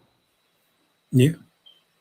And that's my main motivation for why I'm doing what I'm doing, is just I want to wake people up, with those with eyes to see and ears to hear. Exactly. And why I believe what I believe. Forget what our history tells us. They superimposed everything they needed to legitimize what they did. Right. From the papal bulls to the treaties to everything else. They put that in there. And they convinced people that they have the power, and I know the Moors know more than anybody else about sovereignty and how to reclaim that. But it's like, and they know the Moors, they know the truth. But I mean, of people on Earth today, whoever's a real person and whoever's not, whoever's behind this, somebody knows what's going on. Somebody knows the truth. Right. The 33rd degree Masons, whatever, or whoever's above them. Yeah. Somebody knows the truth. Right. Well, but it's never been about for the good of humanity. Right. Well, I've had 33rd degree Masons, heads of the OTO, head of the Rosicrucians, head of Astoria.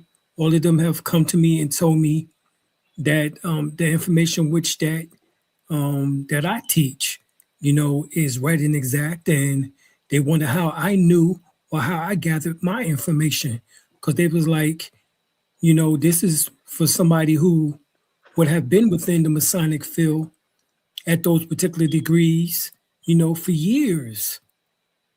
I said, I just told them simply, I read your books.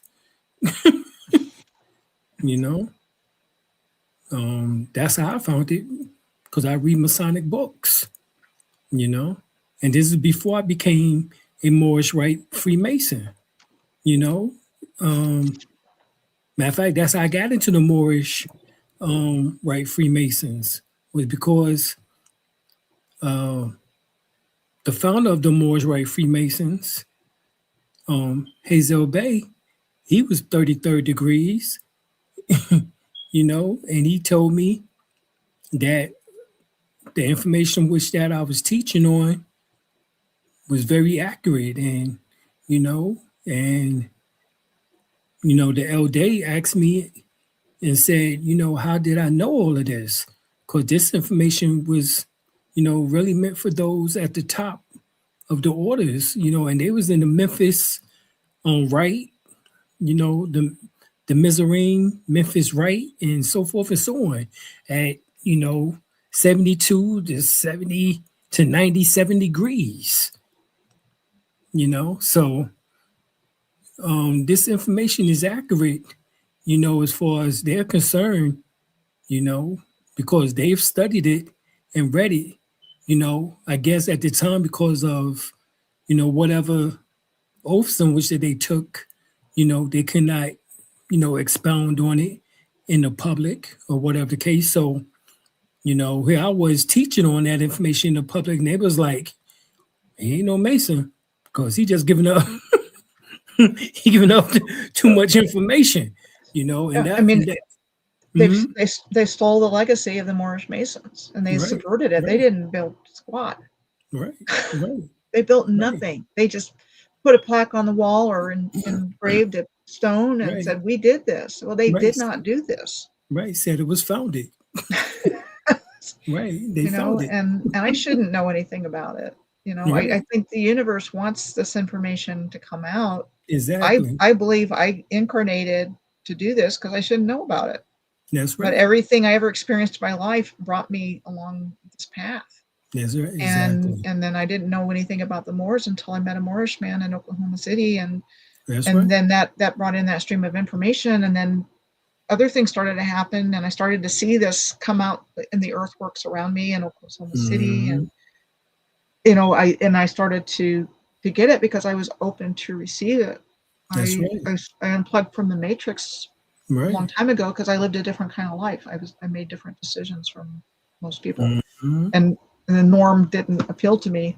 Right. So I was open to it, and then things started to make sense. So when you look at it from the proper paradigm, when you Right. look at it from the Moorish paradigm, and the sacred geometry that we're seeing, and the alignment with heaven and earth, and the beauty and the harmony, and you've got all these Western scholars and researchers doing all this research, but they don't know what the hell. Exactly. They don't. They're going by Exactly. what the conventional narrative, which Right. Napoleon said history is a set of lies Agreed agree, upon. That's and right. Ford said history's bunk, and they're both telling us the truth. It is, and and they're looking at it through that lens, and it's like, I don't understand. I don't understand why these stone stairs in Peru are turned upside down, or Puma Punka is all jumbled up, or why there are seahorses in the Andes Mountains, because they're pushed up. You know, so Right. so all those mysteries. But if you look at it from the perspective of this ancient advanced civilization that was here for a very long time, um, that gave us things that we think are natural because we're told they're natural. That's right. You have arches that are aligned, natural arches that are aligned with sunrises and sunsets and solstices, and natural bridges, and all of these things. It's not, what they tell us about is not true, but you really have to let go of everything you've ever believed to be true Right. to get into that understanding. And then I was just blessed and fortunate to be in the right place at the right time with the right guides, and get the information I needed to really understand it, Right. and then have the skill sets to be able to get it back out, because it was Um. clear to me that's what I needed to do. Right. Right. Right. That was 8 years ago.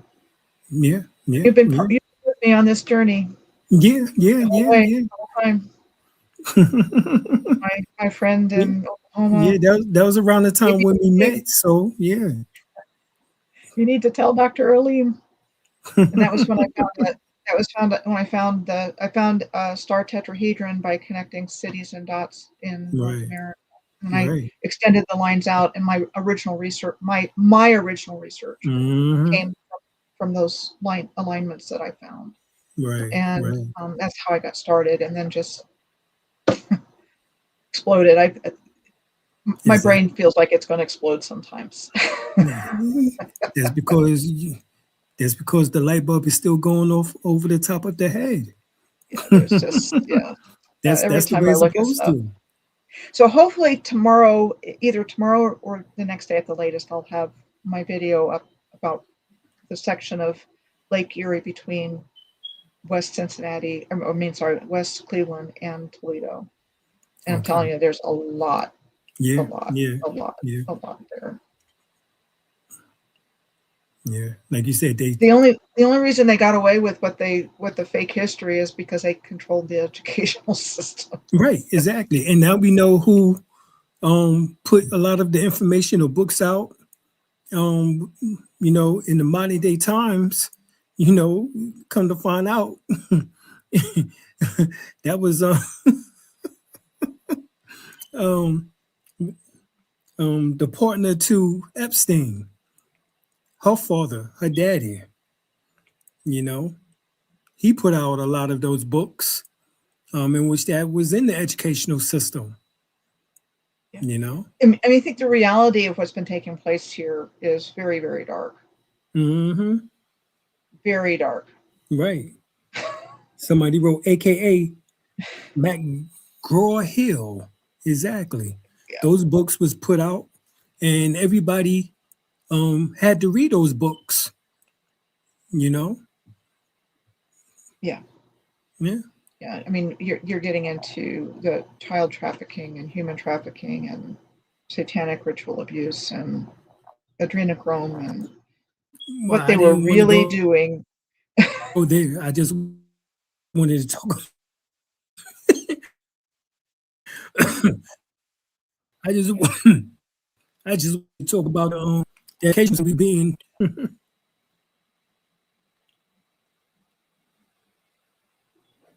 Yeah, yeah. So they're not going to get away with it, but No, they're not. They're not. but we're They're not. we get to see the end game and the new game coming in, and Exactly. hopefully be a part of the new game coming in. Exactly. You know, That's the point. the Phoenix rising, Exactly. Osiris coming back to life, Hiram Abiff coming Right. back to life. Right. Right. Okay, y'all. Um, Before we get out of here, are there any questions in which that you would like to ask Michelle?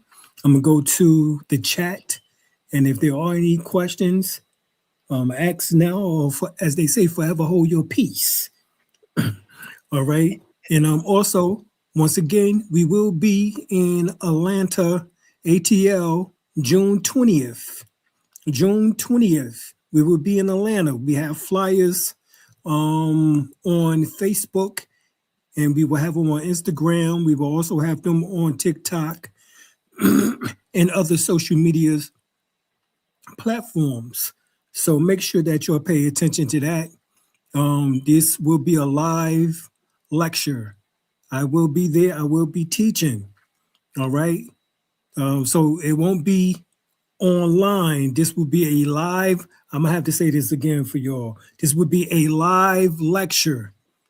All right. That is June 20th, the weekend of Juneteenth. All right. This would be an ode to Dick Gregory. All right. This would be Juneteenth celebration. June 20th.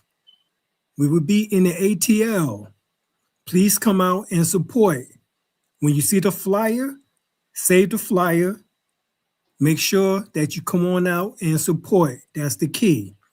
The following weekend, June 27th, we will be in New York City. All right. Actually, we would be near Williamsburg, where I was raised at, in Brooklyn, New York. So come on out to that as well for those who are in the New York surrounding area. That means all of y'all in Connecticut, all of y'all in New Jersey, all of y'all in Delaware, all right? Rhode Island, all right?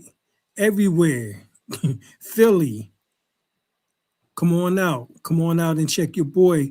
He haven't been in these places in years.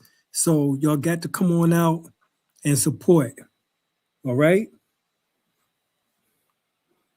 Yes. Yes. Come on out to the Brooklyn reunion. There you go. Exactly. Yep, the ATL. I will be in the ATL June 20th and New York June 27th. All right. This is back to back. We're going to hit it up. All right. New information, new knowledge, information you never heard before, just like a lot of the information you never heard before here tonight. All right. So come on out and support. All right. There's no question. They just say great job. They love it. They love the information. All right. Matter of fact, let's there it is. Boom. Great job. Love the information. This is Queen Tanya, 4816. Another great bill, Doc. This is Rush 24, Fit 45. All right. So they loving the show. They loving it, Michelle. So for folks that aren't familiar with my work, my website is piercingtheveilofillusion.com, and that's my blog.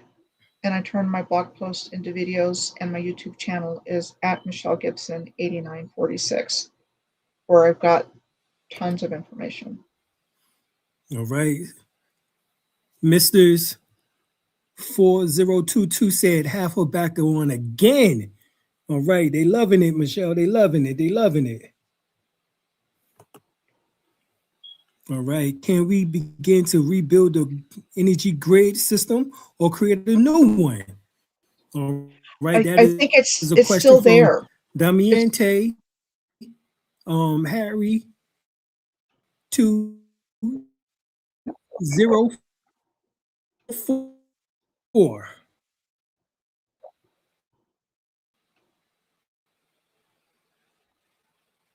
Okay. Yeah. So the energy grid is still there. It's still there. And there's probably a lot there on another dimension. You know, they've done their darndest to either destroy infrastructure or divert the energy from positive to negative, but also it's chi. It's very powerful. It's virile energy, life force energy, and it's neutral. So it's for good, used for good or not good. And so the not good side has been taking advantage of it, having its way with it, and not telling us about it. But I do believe that there's a lot of people that are incarnated here now that have a real connection to the ley lines and are working on healing them. And I think there probably are, or either negative ley lines or ley lines that have just been affected so negatively by wars and rituals, because again, they know the power spots. Mm-hmm. They know where to go for maximum impact. And false flags happen on these ley lines all the time. Mm-hmm. War battles happen on the ley lines. They've done a lot of bad stuff. I don't think originally they were. I think it was for the good of all. So, we may be down, but we're not out. Exactly. It's going to come back. It's all going to come back. Exactly. Well, we thank you for coming on, Michelle.